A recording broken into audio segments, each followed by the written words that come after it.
लोगों को अफसोस है, बाप दादाओं को बड़ा अफसोस है।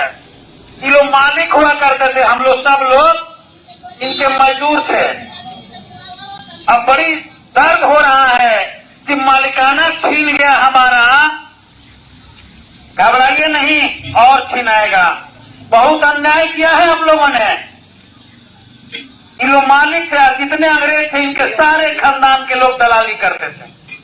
अब दलाली में क्या क्या देते थे मैं नहीं कह सकता, लेकिन इतना जब चुनाव के टाइम आ गई है तो कुत्ता सियार जैसन चिल्लाए लगनी, ऊपर नीचे के बात करे लगनी। अब हम का कहीं, हमरा से श्रेष्ठ होखे, लेकिन हमरा मौका मिली तरह और जीभ काट लेती ना। और माई दूध पिए तो निर्दलीय लड़के देखिए, निर्दलीय हम ओजा सा के जीरा दही से लड़ता नहीं।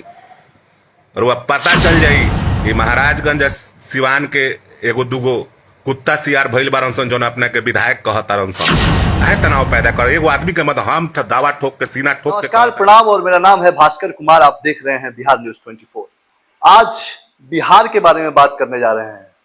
जी, उस बिहार के बारे में नहीं जिसके लिए वाल्मीकि ने रामायण लिख डाली, उस बिहार के बारे में नहीं जहां बुद्ध को ज्ञान की प्राप्ति हो गई, उस बिहार के बारे में नहीं जहां के सम्राट अशोक थे, उस बिहार के बारे में नहीं जो शिक्षा के लिए नालंदा विश्वविद्यालय के रूप में विख्यात है। आज उस बिहार की बात होगी जहां के चुने हुए प्रतिनिधि आज भी जातीय राजनीति के रंग में रंगे हुए हैं और बिहार को विकास के पटरी से हटा के जातीय रंग भेद के सांचे में ढालने के लिए लगे हुए हैं।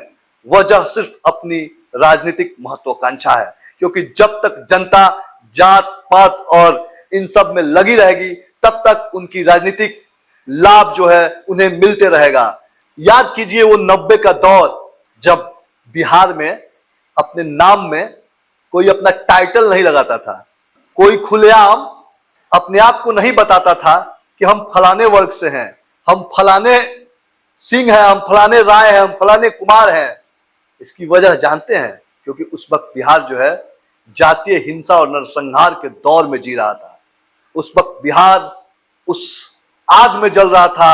आज उसकी कल्पना कर हमारे रूंगटे खड़े हो जाते हैं, लेकिन इतिहास जब भी दोहराती है ना तो उससे भयंकर रूप में आती है। आज जो बिहार के माननीय है, उनकी भाषा और उनके जो जुबान से निकले हुए शब्द है ना, वो आप सुनेंगे तो दंग रह जाएंगे। क्या एक चुने हुए प्रतिनिधि का यह भाषा होना चाहिए? क्या बड़ा लोगों को अफसोस है, बाप दादाओं को बड़ा अफसोस है। ये लोग मालिक हुआ करते थे, हम लोग सब लोग इनके मजदूर थे। अब बड़ी दर्द हो रहा है कि मालिकाना छीन गया हमारा। घबराइए नहीं, और छीनाएगा। बहुत अन्याय किया है हम लोगों ने। ये लोग मालिक थे, जितने अंग्रेज थे इनके सारे खानदान के लोग दलाली करते थे। अब दलाली में क्या क्या देते थे मैं नहीं कह सकता, लेकिन इतना चाहिए। क्या जनता द्वारा चुने हुए प्रतिनिधि जनता को ही इस तरह से बोलेंगे? आखिर कहां है महागठबंधन के नेताओं का किया हुआ वादा? क्या इतने बेलगाम हो गए हैं ऐसे जनप्रतिनिधि जिनको अपने भाषा पे संयम नहीं है? और रही बात, तो क्या प्रशासनिक व्यवस्था इतनी लचर हो गई है उनके जरिए इनके जुबान पे लगाम लगाया जाए? क्या कानून के हाथ इतने कमजोर और लाचार हो गए हैं कि इनके ऊपर कोई कार्रवाई नहीं? एक आम आदमी की लाचारी देखनी हो ना तो किसी थाने में जाके बैठ जाइए, और बदसाहत देखनी हो तो किसी जनप्रतिनिधि के घर चले जाइए। जनता के चुने हुए वोट से इतनी अकड़ कहां से आ जाती है इनके अंदर? जनता के चुने हुए वोट से ये नुमाइंदे तो बन जाते हैं, इनका काम होता है जनता की विकास की बात करना, रोजगार की बात करना, शिक्षा की बात करना, लेकिन ये उनकी बात नहीं करते हैं। शर्म आनी चाहिए ऐसी राजनीति करने वाले नेताओं को जो जात पात की राजनीति करते हैं। क्यों नहीं मुद्दा बनता है बिहार में आखिर विकास का, रोजगार का?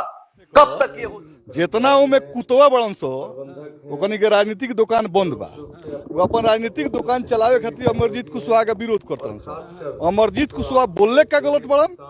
ई तो सच्चाई बा जे अंग्रेज के जांघा दबावत रहे, कंधा दबावत रहे, तेल मालिश करते हुए न जमींदार बनत रहे। तो मालिक का जमींदार पर अमरजीत कुशवाहा बोल दिया तो बड़का बवाल हो गया। और जांघा दबावत लो कांधा दबावत रहो, तेल मालिश करत रहो, अंग्रेजों ने घर में रखत रहो, तो वो शर्म के बात ना रहे। तू जमींदार का औलाद हो गिलो, गरीबान ठेलावान का औलाद, कहिए से जमींदार का औलाद हो गया रे। हम लोग जमींदार को कमर तोड़ दिए हैं, लाल झंडा के लोग हैं। और जो जमींदार के नायका औलाद ये होते रहेगा। एक सपना जो महागठबंधन की सरकार ने दिखाई थी, आखिर उस सपने को किस मुहाने पे लाके खड़ा कर दिया गया है, जहां ना रोजगार की बात होती है, ना शिक्षा की बात होती है, ना विकास की बात होती है। बात होती है तो फला जाति का ना है कि इन सब चीज के लिए नेताओं से ज्यादा हम जिम्मेवार हैं।